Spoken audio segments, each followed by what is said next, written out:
नमस्कार। हमने कल सांख्य दर्शन के बारे में पहली कड़ी कुछ बात की थी। कुछ सवाल आए, कुछ मित्रों ने प्रश्न पूछे, तो सोचा ये कड़ी में मैं पहले उनका जवाब दे दूं। पहला सवाल ये था कि असुर संस्कृति, यक्ष संस्कृति, इसकी बात सांख्य दर्शन में कहां से आई। पहले मैं इस बात का जवाब दे दूं। पहली बात हमें ये ध्यान में लेनी चाहिए कि भारत में, ईरान में, यहाँ तक कि मेसोपोटामिया तक अगर सबसे पुरातन संस्कृति है तो है असुर संस्कृति। ये असुर संस्कृति के लोग भले ही अलग भाषा बोलते हो, अलग धर्म मानते हो, अलग अलग उनकी रीतियाँ हो, जीवन पद्धति हो, मगर कुल मिला के वो संस्कृति को असुर संस्कृति कहा जाता था। भारत में भी वो थी। भारत में असुर संस्कृति लिंग पूजक, प्रतिमा पूजक थी। असीरिया में भी उसी तरह थी। ईरान में, पुरातन ईरान में अगर हम देखें तो अहोर माजदा के धर्म के पैदा होने से पहले ही अहोर संस्कृति, अहोर धर्म का वास्तव्य था, विकास हुआ था। और यहाँ तक कि वेदों का धर्म पहले असुर संस्कृति से ही शुरू हुआ, बाद में धीरे धीरे वो देव संस्कृति की तरफ चला गया। ये जो परिवर्तन है, ये परिवर्तन हमें खुद ऋग्वेद में दिखाई देता है। मिसाल के तौर पर जो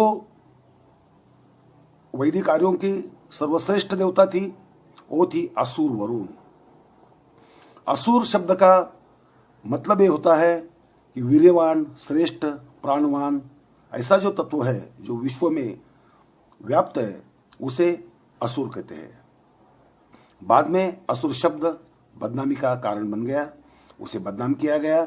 हालांकि असुर शब्द का सही मतलब वो नहीं है। ऋग्वेद में वरुण हो, इंद्र हो, मित्र हो, अग्नि हो, उनको सम्मान पूर्वक असुर ये संबोधन से सम्मानित किया गया है। ये बात हमें भूलनी नहीं चाहिए। इसलिए असुरों को दुष्ट कहना, गलत कहना, ये आज की हमारी भ्रमित बातें हैं। तो ये संस्कृति विशालकाय थी, फैली हुई थी, ये असुर संस्कृति। गंगा नदी के परिसर में वैसे ही यक्ष संस्कृति। नमस्कार, मैं संजय सोनवनी। हम पिछले 150-200 सालों से देख रहे हैं कि विद्वान भले पाश्चात्य हो, देशी वैदिक हो, बौद्ध हो, जैन हो, एक ऐसे विचार की प्रभाव छाया में है जिन्होंने वेदों को मूल स्रोत संस्कृति का हो या भाषा का हो मानने की कोशिश की है या मानते भी है। मगर वास्तव क्या है ये अभी अभी सामने आ रहा है और वो चौंकाने वाला है।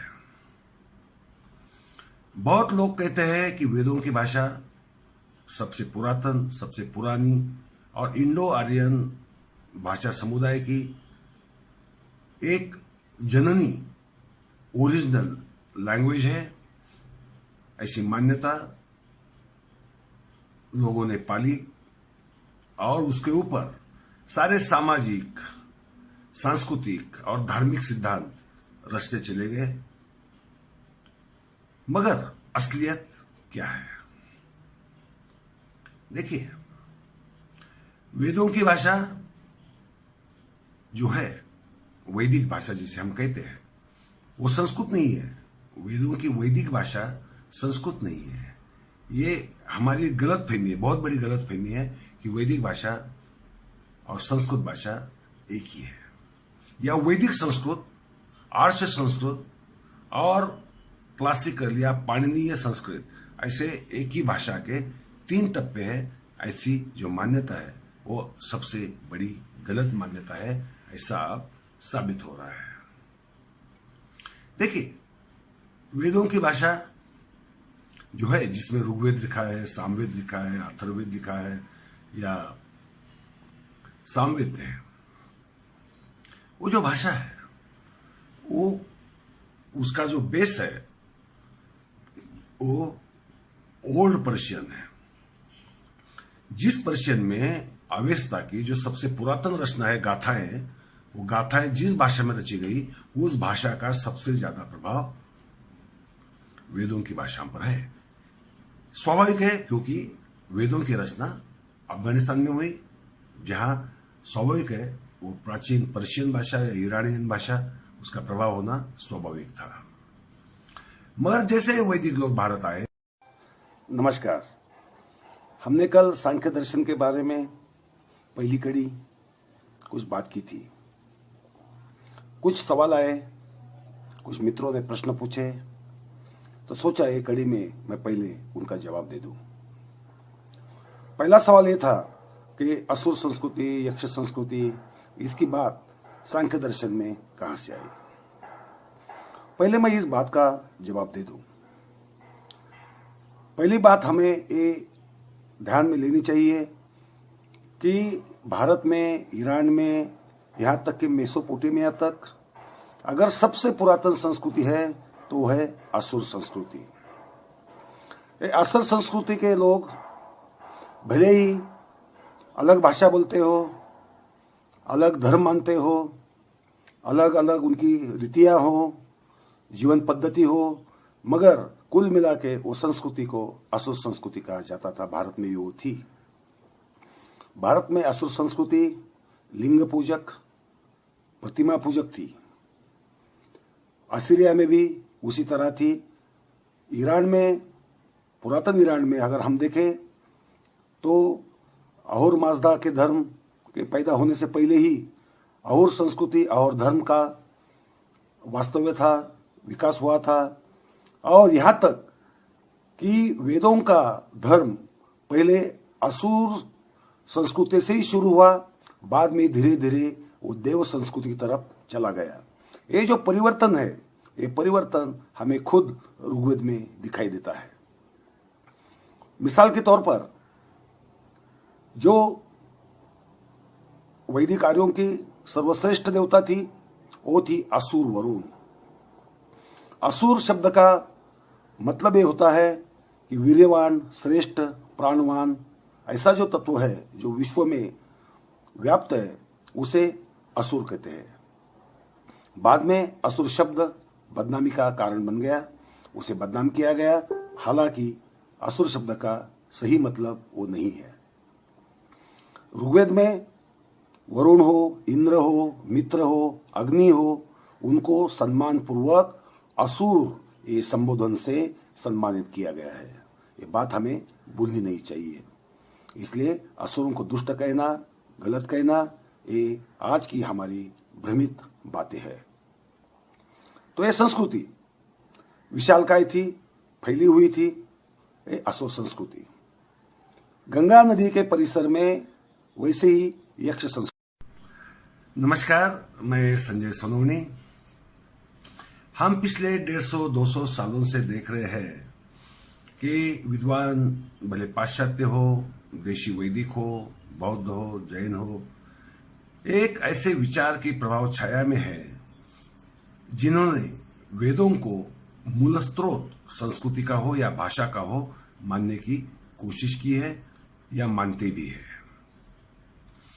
मगर वास्तव क्या है ये अभी अभी सामने आ रहा है और वो चौंकाने वाला है। बहुत लोग कहते हैं कि वेदों की भाषा सबसे पुरातन, सबसे पुरानी और इंडो आर्यन भाषा समुदाय की एक जननी ओरिजिनल लैंग्वेज है। ऐसी मान्यता लोगों ने पाली और उसके ऊपर सारे सामाजिक, सांस्कृतिक और धार्मिक सिद्धांत रचते चले गए। मगर असलियत क्या है? देखिए, वेदों की भाषा जो है, वैदिक भाषा जिसे हम कहते हैं, वो संस्कृत नहीं है। वेदों की वैदिक भाषा संस्कृत नहीं है।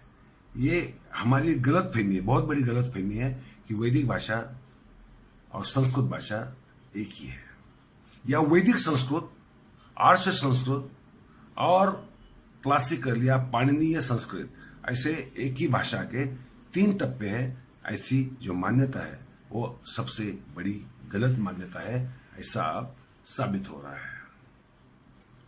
देखिए, वेदों की भाषा जो है, जिसमें ऋग्वेद लिखा है, सामवेद लिखा है, अथर्ववेद लिखा है या सामवेद है, वो जो भाषा है वो उसका जो बेस है वो ओल्ड पर्शियन है। जिस पर्शियन में अवेस्ता की जो सबसे पुरातन रचना है, गाथाएं, वो गाथाएं जिस भाषा में रची गई, उस भाषा का सबसे ज्यादा प्रभाव वेदों की भाषा पर है। स्वाभाविक है, क्योंकि वेदों की रचना अफगानिस्तान में हुई, जहां स्वाभाविक है वो प्राचीन पर्शियन भाषा या ईरानियन भाषा, उसका प्रभाव होना स्वाभाविक था। मगर जैसे वैदिक लोग भारत आए,